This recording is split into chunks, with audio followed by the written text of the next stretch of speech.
Om Swastiastu. Om Awigenam Astu Namasidam. Om Anubadrah Kertau Yantu Wiswata. Semoga pemikiran yang baik datang dari segala penjuru. Umat sedharma, puja dan puji syukur kita haturkan kepada Ide Sang Yang Widi Wase, karena berkat atas rahmatnya kita selalu diberi kesehatan hingga sampai saat ini. Umat sedharma, perkenalkan, nama saya Kade Utari, penyuluh agama Hindu non-PNS Lampung Selatan, Provinsi Lampung.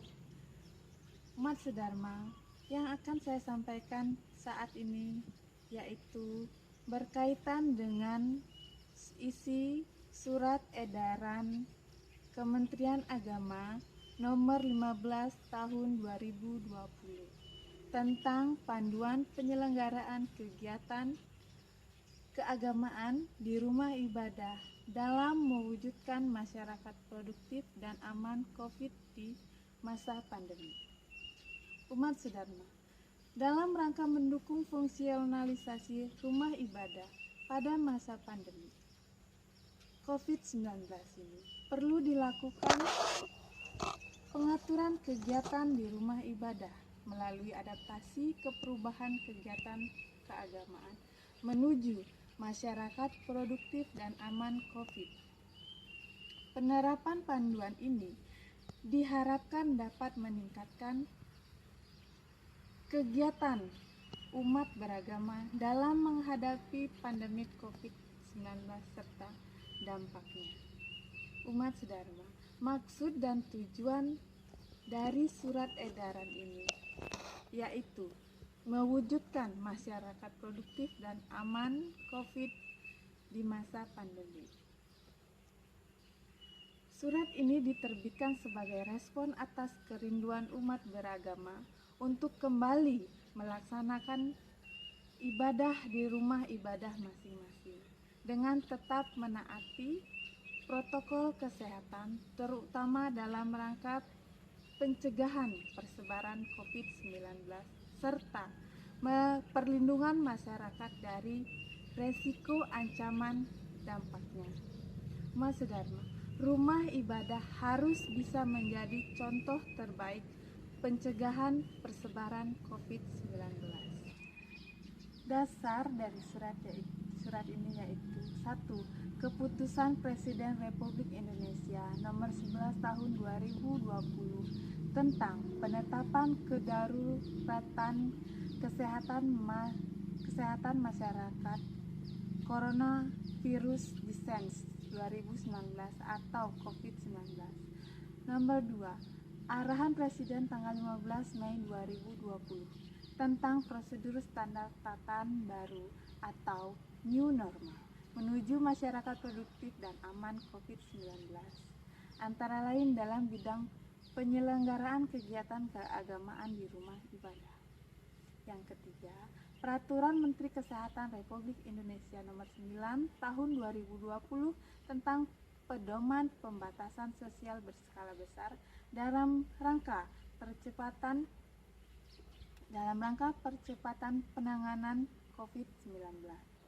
Yang keempat, Keputusan Menteri Kesehatan tentang panduan pencegahan dan pengendalian COVID-19. Yang kelima atau yang terakhir, Surat Edaran Menteri Kesehatan tentang protokol pencegahan penularan COVID-19 di tempat kerja, sektor jasa dan perdagangan dalam mendukung keberlangsungan usaha.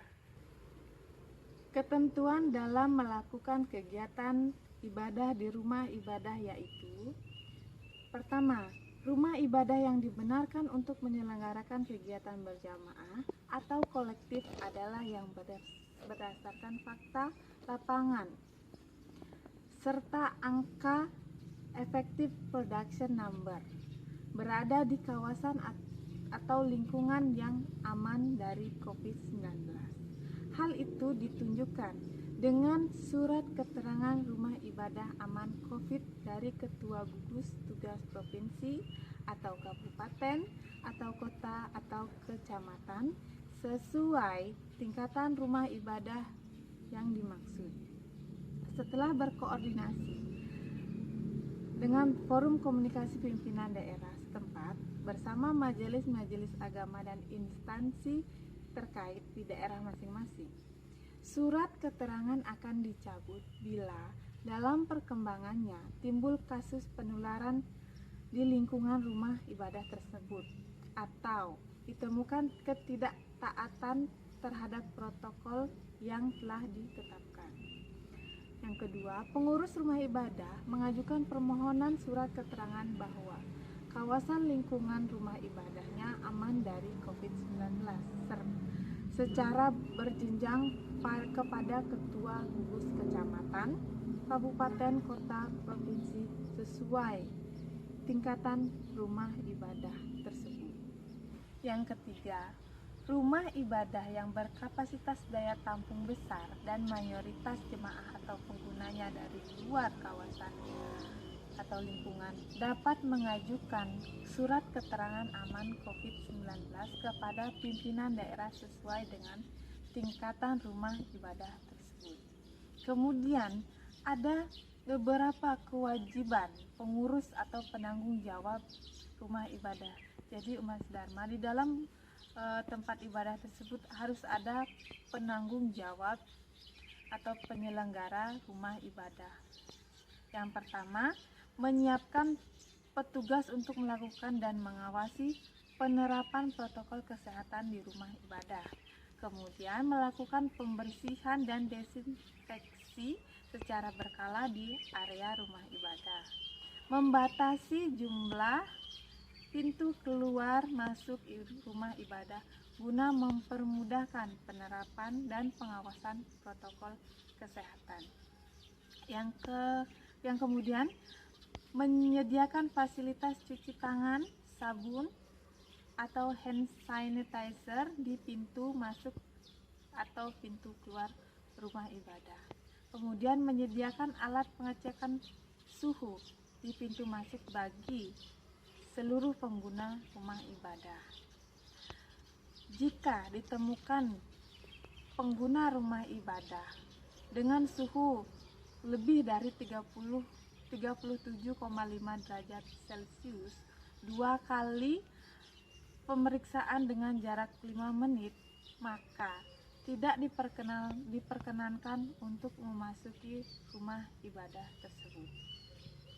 Menerapkan pembatasan jarak dengan memberikan tanda khusus di lantai atau kursi minimal jaraknya 1 meter. Melakukan pengaturan jumlah umat yang beribadah atau berkumpul dalam waktu bersamaan untuk memudahkan pembatasan jaga jarak. Kemudian mempersingkat waktu pelaksanaan ibadah tanpa mengurangi ketentuan kesempurnaan ibadah. Kemudian memasang himbauan penerapan protokol kesehatan di area rumah ibadah, seperti membuat poster-poster cara mencuci tangan, kemudian menjaga jarak minimal 1 meter dengan orang lain. Kemudian membuat surat pernyataan kesiapan menerapkan protokol kesehatan yang telah ditentukan. Yang terakhir, memberlakukan penerapan protokol kesehatan secara khusus bagi umat atau tamu yang datang dari luar lingkungan. Kemudian di sini tertuang juga di surat edaran Kementerian Agama nomor 15 tahun 2020 tentang kewajiban masyarakat yang akan melaksanakan kegiatan ibadah di rumah ibadah. Yang pertama, umat harus dalam kondisi sehat. Kemudian meyakini bahwa rumah ibadah yang digunakan telah memiliki surat keterangan aman COVID-19 dari pihak yang berwenang. Menggunakan masker wajah sejak keluar dari rumah dan selama berada di rumah ibadah. Kemudian menjaga kebersihan tangan dengan cara sesering mungkin mencuci tangan. atau membawa hand sanitizer. Kemudian menghindari kontak fisik seperti bersalaman atau berpelukan. Menjaga jarak minimal 1 meter. Kemudian menghindari berdiam lama di rumah ibadah. Kemudian melarang beribadah di rumah ibadah bagi anak-anak dan warga lanjut usia yang rentan tertular penyakit, serta orang dengan sakit bawaan yang beresiko terpapar COVID-19. Kemudian ikut peduli terhadap penerapan pelaksanaan protokol kesehatan di rumah ibadah sesuai dengan ketentuan. Kemudian penerapan fungsi sosial rumah ibadah meliputi kegiatan pertemuan masyarakat di rumah ibadah, misalnya akad pernikahan, perkawinan, tetap mengacu pada ketentuan tersebut dengan tambahan ketentuan sebagai berikut. Yang pertama, memastikan semua peserta yang hadir dalam kondisi sehat dan negatif COVID-19. Kemudian membatasi jumlah peserta yang hadir maksimal 20% dari kapasitas ruang dan tidak boleh lebih dari 30 orang. Kemudian pertemuan dilaksanakan dengan waktu seefisien mungkin. Umat sedharma, panduan ini untuk kita pahami bersama agar kita senantiasa diberi kesehatan, terhindar dari segala penyakit. Umat sedharma, seperti yang kita tahu, angka kematian oleh virus ini semakin hari semakin meningkat. Maka dari itu, mari kita ikuti arahan yang sudah diberikan oleh pemerintah agar kita semua dapat melalui masa pandemik ini dengan baik. Umat sedharma, sekian yang dapat saya sampaikan yang terkait dengan Surat Edaran Kementerian Agama nomor 15 tahun 2020. Semoga apa yang saya sampaikan dapat bermanfaat bagi kita semua. Umat sedharma, marilah kita menjaga kebersihan dan kesehatan di lingkungan sekitar kita dan mematuhi segala anjuran yang telah diberikan oleh pemerintah demi memberantas virus ini. Umat sedharma, seperti yang kita tahu, virus ini sudah memakan banyak korban dan semakin hari semakin bertambah. Mari kita saling bahu-membahu untuk memberantas persebaran COVID-19 ini. Umat sedharma, demikian yang dapat saya sampaikan. Kurang dan lebihnya saya minta maaf, dan kepada Ida Sang Hyang Widiwasa saya mohon ampun, dan saya akhiri dengan Om Santi Santi Santi Om.